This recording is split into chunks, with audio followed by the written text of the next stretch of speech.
What if the stories you were told were merely shadows on the cave wall, hiding a deeper sun? What if the most revered book in history wasn't a record of the past, but a living map to the future within you? We are taught to read it with belief. But what happens when you approach it with gnosis, as a mystic seeking echoes of ancestral wisdom? Prepare to gaze behind the veil, to touch the fringe of hidden mysteries that could utterly transform your understanding of yourself, the cosmos, and the very fabric of reality. This path isn't for the passive observer. It's for the seeker ready for true spiritual illumination. If the whisper of ancient power stirs something deep inside, perhaps this journey is meant for you. Linger here, let the current of inquiry guide you. A like helps signal the unseen currents, a comment shares your resonance, and subscribing keeps you on the path as these revelations unfold. We begin by shedding the familiar skin of expectation. What if the text many hold sacred is not merely a chronicle or a code of conduct, but something far more profound, something more akin to a cosmic interface? Consider the possibility that the Bible, in its original essence, functions less like a history book and more like a grimoire, an encoded text embedded with principles of ancient magic, divine rituals, and celestial codes. Imagine its narratives as parables designed not just to teach morality, but to illustrate principles of energetic manipulation and consciousness mastery. The common reading, the one that dominates pulpits and classrooms, feels sanitized, doesn't it? Stripped of the very power it purports to describe.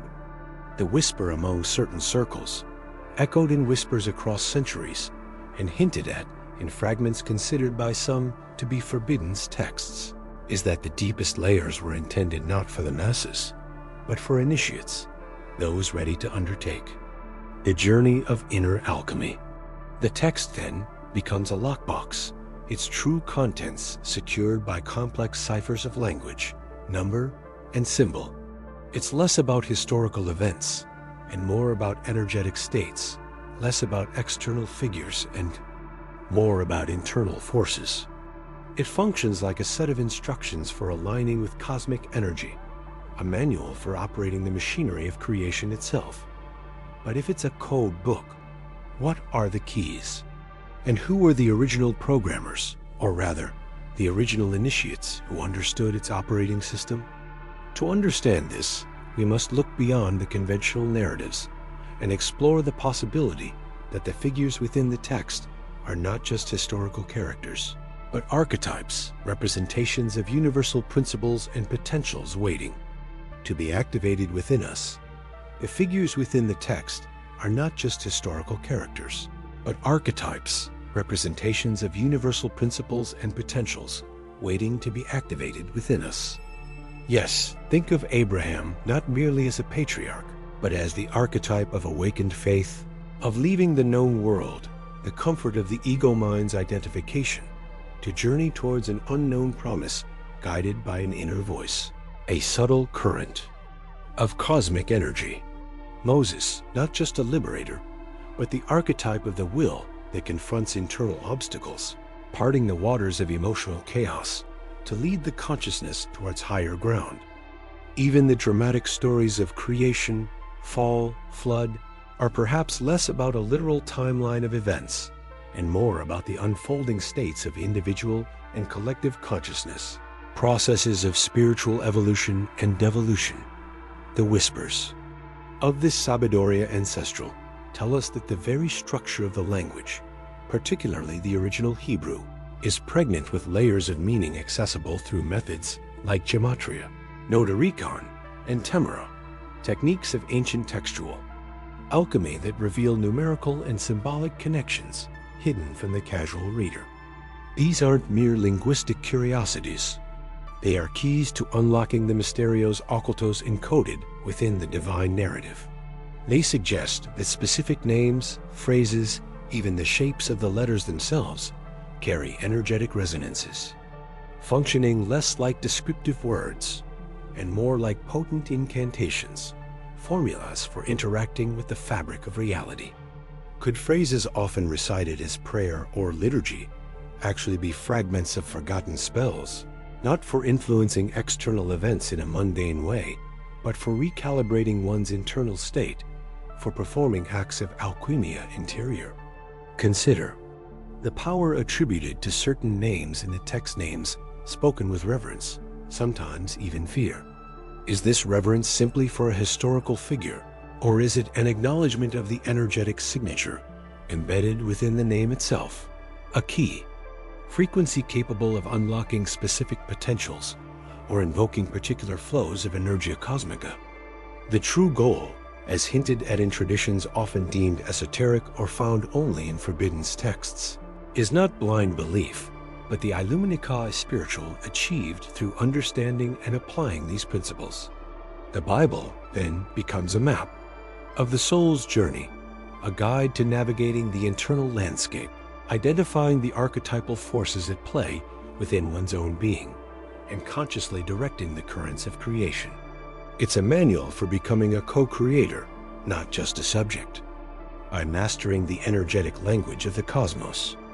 But if these texts are indeed encoded, what are the practical steps to deciphering them, to moving beyond belief towards experiential knowledge? What practices were once commonplace among those who understood this profound language? If the Bible, or any such foundational text, is a vessel for Sabiduria Ancestral, an ark carrying Mysterios Occultos, then the act of reading it cannot be passive. It demands an active engagement, an internal process akin to alchemia interior. The keys to deciphering these divine codes, these remnants of a primordial language that speaks to the very fabric of energia cosmica, were never meant to be found lying on the surface. They are embedded within the structure itself, within the seemingly mundane narratives, the genealogies, the laws, even the repetitions. Think of it less like a historical record and more like a complex cipher, where each character, each name, each event holds multiple layers of meaning, vibrating on different frequencies simultaneously. The initiates, those keeper of the flame, whose existence is hinted at in whispers and the margins of history, understood this. They didn't read the stories as literal facts in the way we are often taught today. Instead, they engaged in practices designed to attune their consciousness to these deeper wavelengths. Gematria, not merely as counting letters, but as understanding. The energetic resonance of numbers linked to concepts. Typology, not just comparing Old and New Testament figures, but recognizing archetypal forces playing out across time and within the human psyche. Allegory, not just a simple moral tale, but a map of the soul's journey through various states of being. These magical practices weren't about waving wands. They were methods of conscious perception, techniques for stripping away the mundane veil to perceive the energetic skeleton beneath. The rituals described, seemingly strange or violent to the modern mind, might be symbolic representations of processes of alchemia, interior purification, separation, conjunction necessary steps in the great work of achieving Illumina Call. As spiritual, a sacrifice might not be a literal offering of flesh, but the disciplined surrender of ego, the burning away of limiting beliefs in the crucible of conscious awareness. Consider the structure of creation accounts. Are they geological surveys, or metaphorical blueprints for how thought becomes form, how consciousness precipitates reality? The word spoken into the void, pregnant with creative power, aligns with ancient understandings of vibration and frequency as the foundational elements of existence. Perhaps the prohibited texts, the ones deemed heretical or lost to time, were not just challenging dogma, but were more explicit manuals for this energetic literacy, preserving methods deemed too potent, too dangerous for the uninitiated masses. The very act of studying these texts with a different lens becomes the ritual. It is an invocation, an invitation for the embedded energia cosmica to resonate within you. It is the turning of the key in the lock. But what happens when the lock turns? What doors were these codes designed to open, not just in consciousness, but in the very fabric of experienced reality. And why was this P removed from common grasp? What doors indeed? If we peel back the layers of conventional interpretation, if we look at the actions attributed to figures like Jesus through the prism of Sabiduria Ancestral, we see not just acts of divine intervention, but demonstrations of mastery over energy and form. Water turned to wine, a classic alchemical transmutation, transforming a common element into a substance holding higher vibrational potential, historically linked to spiritual ecstasy and connection. Healing the sick, not necessarily patching. Broken flesh, but perhaps realigning the energetic body, restoring the free flow of Energia Cosmica, disrupted by disease or limiting beliefs. Consider the casting out of demons. Could these be symbolic representations of parasitic energetic entities, or deeply ingrained psychological blockages, internal forces resisting the process of Illumina Kala Spiritual and Alquimia Interior? A master of consciousness would possess the ability to identify and expel these inner obstacles, clearing the vessel for higher frequencies. The calming of the storm, mastery over external forces, not just meteorological phenomena, but perhaps the turbulent energies stirred by collective fear or unconscious chaos. This hints at a profound understanding of how consciousness interacts with the physical world, a secret held within the Mysterios Occultos, perhaps explicitly detailed in Textos Prohibidos that were systematically suppressed. These were not random acts of power. They were perhaps deliberate lessons, living parables illustrating principles of energetic manipulation and inner transformation. The miracles were demonstrations of a realized state, a consciousness so pure, so aligned with the creative source that it could influence reality at fundamental levels. They show the potential unlocked when the Alquimia Interior is complete, when the lead of ego has been transmuted into the gold of divine awareness. This level of access to Energia Cosmica, this profound connection to the web of existence, suggests a lineage of knowledge, a Sabiduria Ancestral passed down through initiates, deliberately veiled from the profane. But if these acts were blueprints, what larger structure were they meant to build? And what was the ultimate purpose of revealing such power, even cryptically? What was the kingdom these masters sought to establish? Not necessarily on Earth, but within the very architecture of reality itself. Was this kingdom a geopolitical entity, a throne in Jerusalem, or something far more subtle, far more powerful, existing not on maps, but within the very fabric of awareness? The notion points back to the idea that the true dominion is not over land, but over self, and through that, a connection to the universal currents, the Energia Cosmica. The parables, often dismissed as simple moral tales, reveal themselves under this light as intricate allegories of the inner landscape maps. To the Alquimia Interior, the sower and the seeds, not just about receiving the word of God, but about the state of one's own inner ground, the readiness of consciousness to nurture the seeds of higher truth, leading to Illumina Ka Spiritual. The mustard seed, the smallest becoming the largest.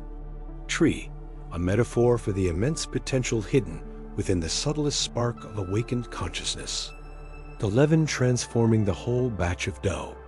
The quiet, pervasive power of a single transformed individual to influence the collective field. These were not stories for the masses, certainly not in their deepest layers. They were cloaked. Instructions for those with ears to hear. Initiates privy, perhaps through a lineage of Sabiduria Ancestral, to the keys that unlocked these codes. It suggests a deliberate concealment, a necessity born perhaps from the volatile nature of this knowledge, easily perverted or misunderstood by unprepared minds.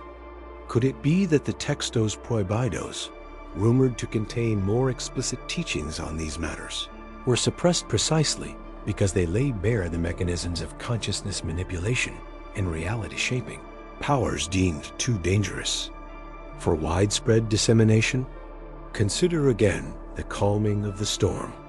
The waters are a timeless symbol of the unconscious mind, emotions, chaos. Walking upon them, or stilling them with a word, signifies a mastery, not just of these turbulent energies, but a transcendence of identification with them. It is the state of the adept who stands above the fray of the lower self, grounded in a higher awareness, connected directly to the source of Energia Cosmica that underpins all manifestation. This is the peak of Alquimia Interior, the base.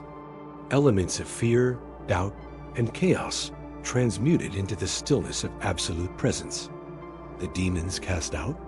Perhaps not external entities, but the deeply ingrained psychological patterns, the egoic constructs, the fragmented aspects of the self that impede the flow of light and prevent Illuminica is spiritual.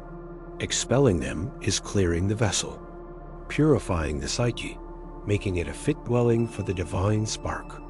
These acts, viewed not as supernatural breaches of natural law, but as demonstrations of an unseen set of laws governing consciousness and energy, point to a profound understanding of the Mysterios Occultos. They suggest a path, the path of Alquimia Interior, leading to a state of being where the perceived limitations of the physical world dissolve, where one operates from a place of causal influence rather than merely being subject to effects. But if this path leads to such power, such direct access to the blueprint of reality, what was the ultimate destination envisioned? Was it merely individual liberation or something grander, something that involved the raising of collective consciousness? A phase transition for humanity itself, and how might such a thing be initiated? But if the journey of inner alchemy culminates in such mastery over one's own existence, such fusion with cosmic energy, is it conceivable that this wisdom was not left to chance, but encoded, shielded from profane eyes, in languages only the initiated could decipher? Consider the texts considered sacred, venerated by billions, but perhaps read only superficially. What lies beneath the veil of seemingly historical or moral narratives? Perhaps not only psychological allegories, but also, or primarily, star maps and numerical formulas. Consider the biblical texts, for example. Many see them as linear history, a chronicle of divine events. But what if, within their profound structure, their extensive genealogies, the precise measurements of the tabernacle, the counting of years, moons, and armies, celestial and numerical, codes were embedded? An ancient wisdom that speaks the universal language of patterns and vibrations, accessible only to those who possess the key to gnosis, to spiritual enlightenment that transcends literal reading? There are schools of thought, echoing whispers of texts forbidden or marginalized by orthodoxy, that suggest that the Bible, at certain levels, is a compendium of occult astronomy, of planetary cycles, of stellar alignments critical to understanding cosmic energy and its interaction with human consciousness, that the repeating numbers 7, 12, 40 are not mere symbols, but reflections of cosmic frequencies, of mathematical relationships that govern the manifestation of reality, that the description of the Ark, of the temple, was not merely earthly architecture, but resonant models, antennas designed to capture or channel specific energies, perhaps essential to the advanced practice of inner alchemy. These hidden mysteries, embedded in seemingly simple language, demand a multidimensional reading, a perception that sees beyond the stage of history and human drama. It is the search for meta-language, for the cipher that reveals the workings of the universe. What if this cipher, this combination of numbers and stars, is the true legacy, the map to awaken humanity's dormant potential? The question then becomes, how to decipher these codes? What are the lost keys that would open these doors, revealing not only secrets about the past, but also about the future of consciousness and how to navigate the transformations that are announced?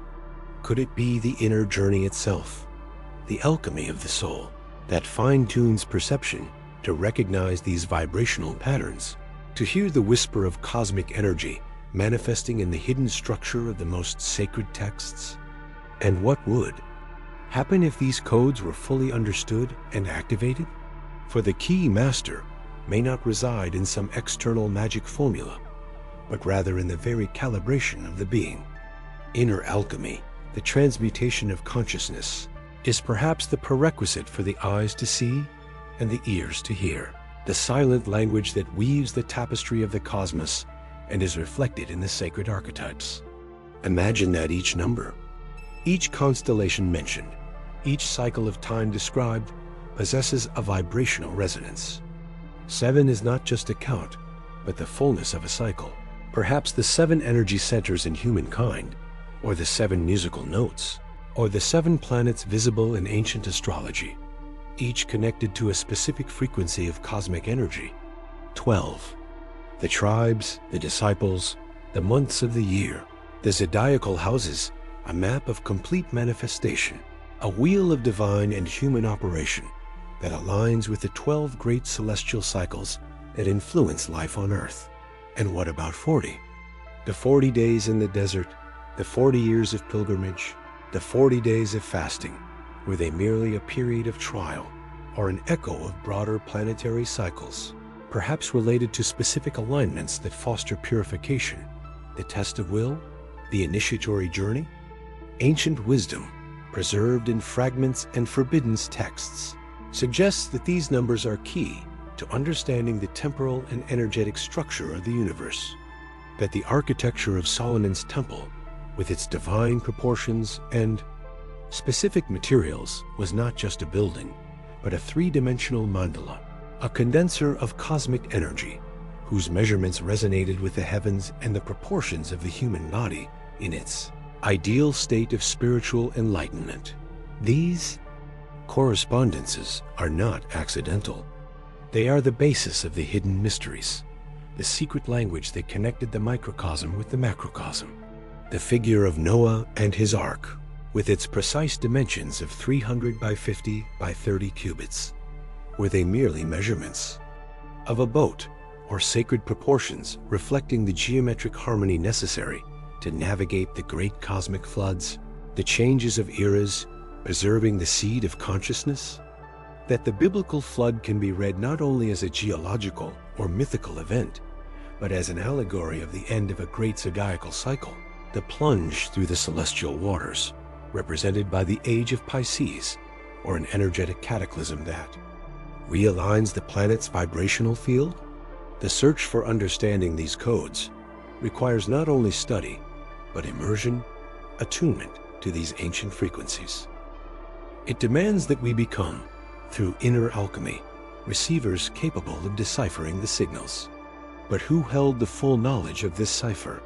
Why has this wisdom, which connects humanity to the cosmos and reveals its latent potential, become so fragmented, so veiled by layers of dogma and literalism? Was it to protect humanity from dangerous knowledge, or to limit its access to its own divinity, to the fullness of the energy that flows through everything? The answer may lie in the guardians of this wisdom, in the star priests of ancient ages, whose teachings were gradually distorted or diluted, manipulated, or completely hidden to serve agendas of control and earthly power. This ancient wisdom, which saw the number 12 not simply as a count, but as an organizing principle of the cosmos and the human soul, was gradually banished from popular understanding.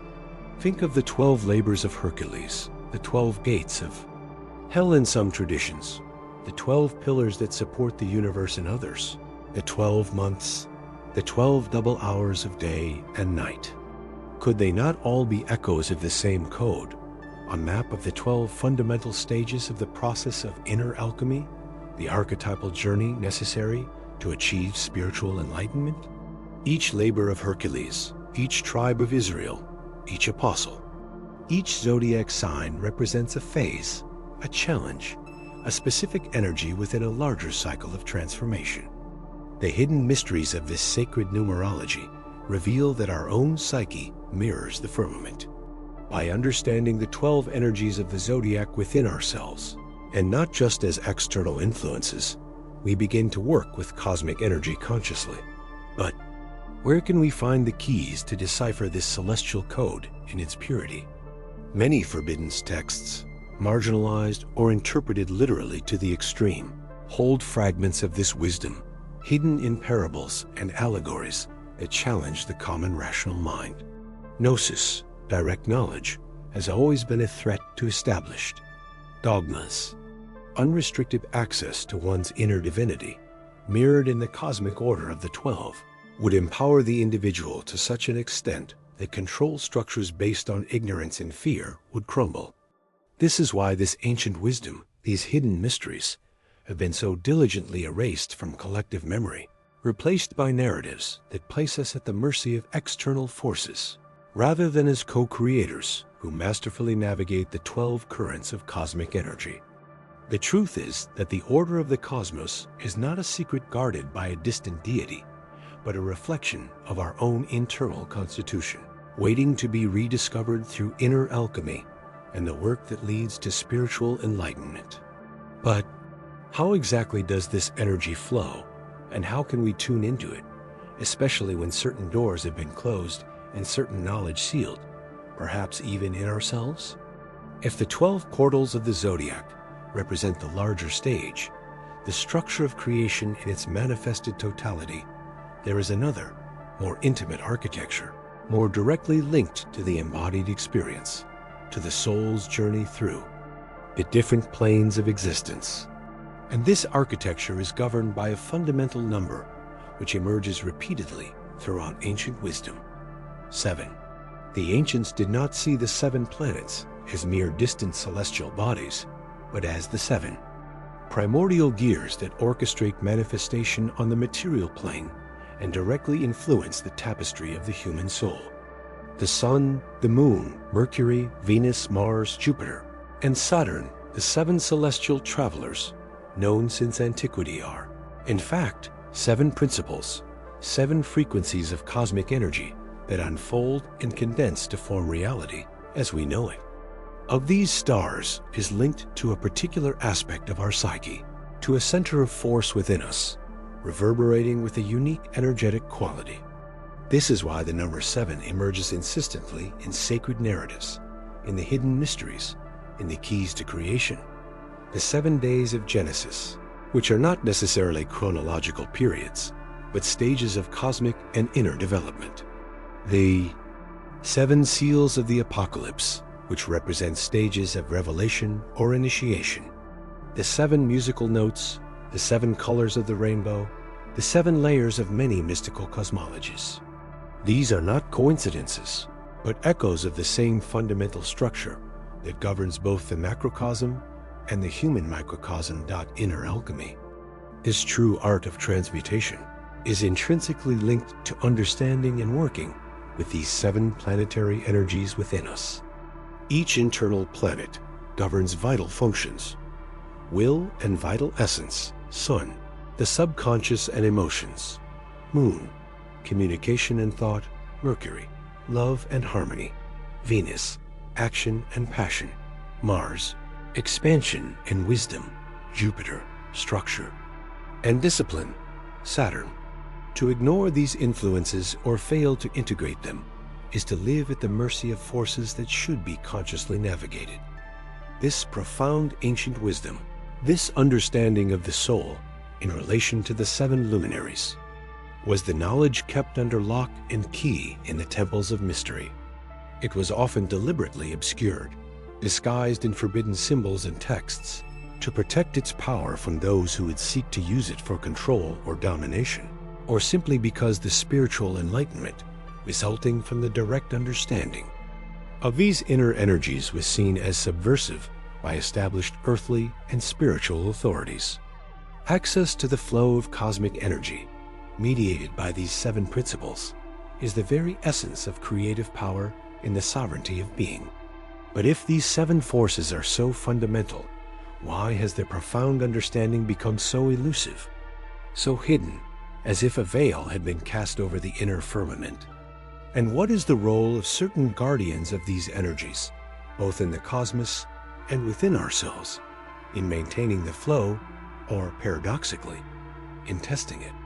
The veil, my friends, was not only cast over celestial movements or temples of mystery, it was woven into the very fabric of sacred language, into the words said to have been spoken to bring the unmanifested into being.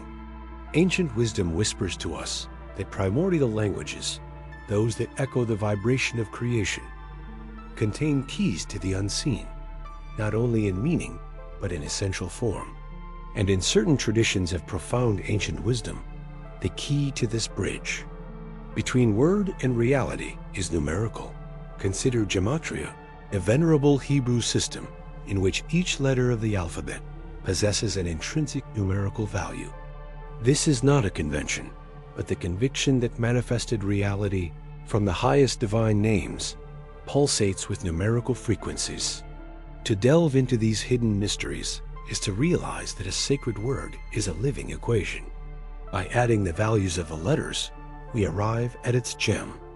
Revelation arises when distinct words or phrases share the same geometric value, suggesting an underlying connection, a hidden resonance that unites seemingly disparate concepts under the same frequency of cosmic energy. It is as if the universe reveals secret relatives through a universal numerical code. Applying this lens to forbidden texts or scriptures, considered canonical transforms, reading into a journey of inner alchemy. The text reveals itself not as a linear narrative, but as a complex hologram of meanings where numerical layers intertwine. The unpronounceable name of the divine itself carries a numerical value that resonates with other essential concepts, imprinting the divinity's signature on creation. The Bible, seen through gematria, is a living equation, a matrix of mathematical harmonies that echo the deep structure of the cosmos. Understanding this layer requires more than intellect. It requires attunement, a search for spiritual enlightenment. The hidden mysteries accessible through gematria suggest that the divine language and the structure of the universe are mirrors. Letters are elements, numbers their relationships. Deciphering this language is inner alchemy, the transmutation of ignorance into understanding. But this knowledge, like so much ancient wisdom, has remained hidden. Is it so that only those prepared for spiritual enlightenment can access the full flow of the cosmic energy it reveals? Or are there forces that fear the power of this understanding? What secrets are revealed when the same numerical frequencies manifest in different traditions? What missing links await rediscovery in this universal language of numbers? But what is a name if not a sound vibration that seeks to encapsulate essence? Ancient civilizations didn't see names as mere labels. They saw them as keys.